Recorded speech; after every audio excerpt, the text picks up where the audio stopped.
മോട്ടറോളയുടെ motto S50 എന്ന പുതിയൊരു smart phone launch ചെയ്യാൻ പോകുന്നുണ്ട്. ഈ ഒരു ഫോണിന്റെ ഫീച്ചേഴ്സിനെ പറ്റിയിട്ടുള്ള പല കാര്യങ്ങളും ഇപ്പം പറയാൻ കഴിഞ്ഞിട്ടുണ്ട്. ഈ ഒരു ഫോൺ ഇപ്പോൾ ടെനിലൊക്കെ ലിസ്റ്റ് ചെയ്തിട്ടുണ്ട്. എന്തായാലും ഈ ഒരു വീഡിയോയിൽ നമ്മൾ നോക്കാൻ പോകുന്നത് മോട്ടോ S50 എന്നുള്ള സ്മാർട്ട് ഫോണിനെ പറ്റിയിട്ടാണ്.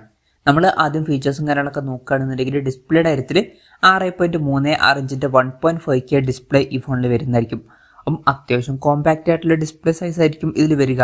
പൊതുവേ ഇപ്പോഴത്തെ ഒരു ഇതിൽ 6.36 ഇഞ്ചിൻ്റെ സ്ക്രീൻ സൈസ് ഒന്നും അധികം കാണാറില്ല. പൊതുവെ 6.6 ഇഞ്ചിൻ്റെ മുകളിൽ വരുന്ന സ്ക്രീൻ സൈസാണ് ഫോണുകളിൽ ഇപ്പോൾ കാണാറ്. അപ്പോൾ കമ്പാരിറ്റീവ്ലി ചെറിയൊരു സ്ക്രീൻ സൈസ് ഇതിൽ വന്നേക്കാം. പിന്നെ 1.5K റെസൊല്യൂഷൻ വരുന്നതായിരിക്കും. OLED പാനലുമായിട്ടായിരിക്കും ഈ ഒരു സ്മാർട്ട് ഫോൺ വരിക. പഞ്ചോൾ ഡിസൈൻ വരുന്നതായിരിക്കും. പഞ്ചോൾ വരിക ടോപ്പ് സെൻറ്റർ ഭാഗത്തായിട്ടായിരിക്കും. പിന്നെ ഡിസ്പ്ലേയിൽ 120 ഹെർട്സിൻ്റെ റിഫ്രഷ് റേറ്റും കാര്യങ്ങളൊക്കെ സപ്പോർട്ട് ചെയ്യുന്നതായിരിക്കും. ഗൊറില്ല ഗ്ലാസ് 3യുടെ പ്രൊട്ടക്ഷൻ ഇതിൽ വന്നേക്കാം. അപ്പം ഈ ഒരു ഫോണിൽ അത്യാവശ്യം നല്ല ഡിസ്പ്ലേ ഫീച്ചേഴ്സും കാര്യങ്ങളൊക്കെ വരുന്നതായിരിക്കും. In display finger print sensor ഈ ഫോണിൽ വരുന്നതായിരിക്കും. ഫോണിൻ്റെ വെയിറ്റ് വരിക 172 ഗ്രാം ആയിരിക്കും. തിക്നെസ് വരിക 8.1 mm ആയിരിക്കും. പിന്നെ IP68 റേറ്റിംഗ് ഒക്കെ ഇതിൽ സപ്പോർട്ട് ചെയ്യുന്നതായിരിക്കും. അത് നല്ലൊരു IP റേറ്റിംഗ് ആണ്. അപ്പം ഈ ഫോൺ വാട്ടർ റെസിസ്റ്റൻറ്റും അതുപോലെ തന്നെ ടെസ്റ്റ് റെസിസ്റ്റൻറ്റും ആയിരിക്കും. പ്രോസസ്സറിൻ്റെ കാര്യത്തിലോട്ട് വരികയാണെന്നുണ്ടെങ്കിൽ MediaTek Dimensity 7300 എന്ന പ്രോസസ്സറുമായിട്ടായിരിക്കും ഈ ഒരു സ്മാർട്ട് ഫോൺ വരിക.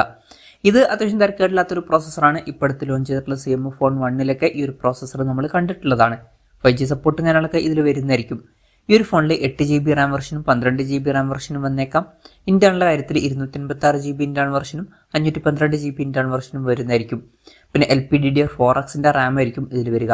സ്റ്റീരിയോ സ്പീക്കേഴ്സും കാര്യങ്ങളൊക്കെ ഈ ഫോണിൽ വരുന്നതായിരിക്കും. Android 14 ബേസ് ആയിട്ടുള്ള സോഫ്റ്റ്വെയർ ഈ ഫോണിൽ വരും. ക്യാമറയുടെ കാര്യം പറയുകയാണെന്നുണ്ടെങ്കിൽ ഫോണിൻ്റെ പിന്നിൽ ട്രിപ്പിൾ ക്യാമറ സെറ്റപ്പ് വന്നേക്കാം. 50 മെഗാപിക്സൽ മെയിൻ ക്യാമറ സെൻസർ ഈ ഫോണിൽ വരുന്നതായിരിക്കും.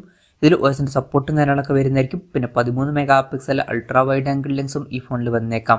പിന്നെ 10 മെഗാപിക്സൽ ഒരു ടെലിഫോട്ടോ ലെൻസും ഇതിൽ വരുന്നതായിരിക്കും. ഇതിൽ 3x ഒപ്റ്റിക്കൽ സൂമും കാര്യങ്ങളൊക്കെ സപ്പോർട്ട് ചെയ്യുന്നതായിരിക്കും. ഫ്രണ്ടിൽ 32 മെഗാപിക്സൽ സെൽഫി ക്യാമറയും വന്നേക്കാം. ഓൺ പേപ്പർ അത്യാവശ്യം നല്ലൊരു ക്യാമറ സ്പെസിഫിക്കേഷനും കാര്യങ്ങളൊക്കെ ഇതിൽ വന്നേക്കാം. ടെലിഫോട്ടോ ലെൻസ് അടക്കമുള്ള കാര്യങ്ങൾ ഇതിൽ വരുന്നതായിരിക്കും.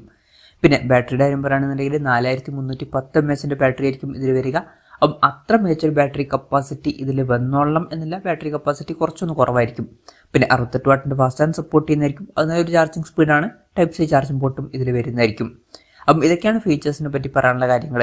പിന്നെ ഈ ഒരു സ്മാർട്ട് ഫോൺ ചൈനീസ് മാർക്കറ്റിലായിരിക്കും ലോഞ്ച് ചെയ്യുക. ഇന്ത്യൻ മാർക്കറ്റിൽ ഈ ഒരു പേരിൽ ഈ ഫോൺ ലോഞ്ച് ചെയ്യാൻ ചാൻസ് ഇല്ല.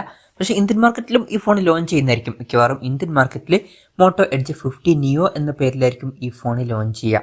എന്തായാലും അടുത്ത് തന്നെയായിട്ട് ഈ ഫോണുകൾ ലോഞ്ച് ചെയ്തേക്കാം. ഇപ്പോൾ ചൈനീസ് മാർക്കറ്റിൽ മോട്ടോ S50 എന്ന പേരിലും ഇന്ത്യൻ മാർക്കറ്റിൽ എഡ്ജ് 50 നിയോ എന്ന പേരിലും ഈ ഫോൺ ലോഞ്ച് ചെയ്യുന്നതായിരിക്കും. എന്തായാലും ലോഞ്ച് ഡേറ്റിനെ പറ്റിയിട്ടുള്ള ന്യൂസുകളൊക്കെ വരുമ്പം അതിനെ പറ്റിയിട്ടുള്ള വീഡിയോസൊക്കെ നമ്മൾ ചെയ്യുന്നതായിരിക്കും. അപ്പം അതുപോലുള്ള വീഡിയോസ് കാണാൻ താല്പര്യമുണ്ടെന്നുണ്ടെങ്കിൽ ഈ ചാനൽ സബ്സ്ക്രൈബ് ചെയ്യാവുന്നതാണ്. വിലയുടെ കാര്യം പറയുകയാണെന്നുണ്ടെങ്കിൽ അതിനെ പറ്റിയിട്ടുള്ള കാര്യങ്ങളൊന്നും ഇപ്പം പറയാൻ കഴിഞ്ഞിട്ടില്ല. എന്നാലും നമ്മുടെ ഒരു എക്സ്പെക്ടേഷൻ പറയുകയാണെന്നുണ്ടെങ്കിൽ ഫീച്ചേഴ്സൊക്കെ വെച്ച് നോക്കുമ്പം ഈ ഫോണിൻ്റെ വില ഒരു 25,000 രൂപ പ്രൈസ് റേഞ്ചിലൊക്കെ ആയിട്ട് വന്നേക്കാം. കൺഫർമേഷൻസ് ഒന്നുമില്ല, ജസ്റ്റ് നമ്മുടെ ഒരു എക്സ്പെക്ടേഷൻ പറഞ്ഞു എന്നേ ഉള്ളൂ. എന്തായാലും മോട്ടറോളയുടെ മോട്ടോ S50 എന്ന പുതിയൊരു സ്മാർട്ട് ഫോൺ ലോഞ്ച് ചെയ്യാൻ പോകുന്നുണ്ട്. ഇന്ത്യൻ മാർക്കറ്റിൽ മോട്ടോ എഡ്ജ് 50 നിയോ എന്ന പേരിലും ഈ ഫോൺ ലോഞ്ച് ചെയ്തേക്കാം. ഈ ഒരു ഫോണിനെ പറ്റിയിട്ടുള്ള നിങ്ങളുടെ അഭിപ്രായം ജസ്റ്റ് ഒന്ന് കമൻറ്റ് ചെയ്യുക. അതുപോലെ തന്നെ ഈ ഒരു സ്മാർട്ട് ഫോൺ ഇന്ത്യൻ മാർക്കറ്റിൽ നിങ്ങൾ ഏത് പ്രൈസിങ്ങിലാണ് എക്സ്പെക്ട് ചെയ്യുന്നത് എന്നുള്ള കാര്യം കൂടി ജസ്റ്റ് ഒന്ന് കമൻറ്റ് ചെയ്യുക.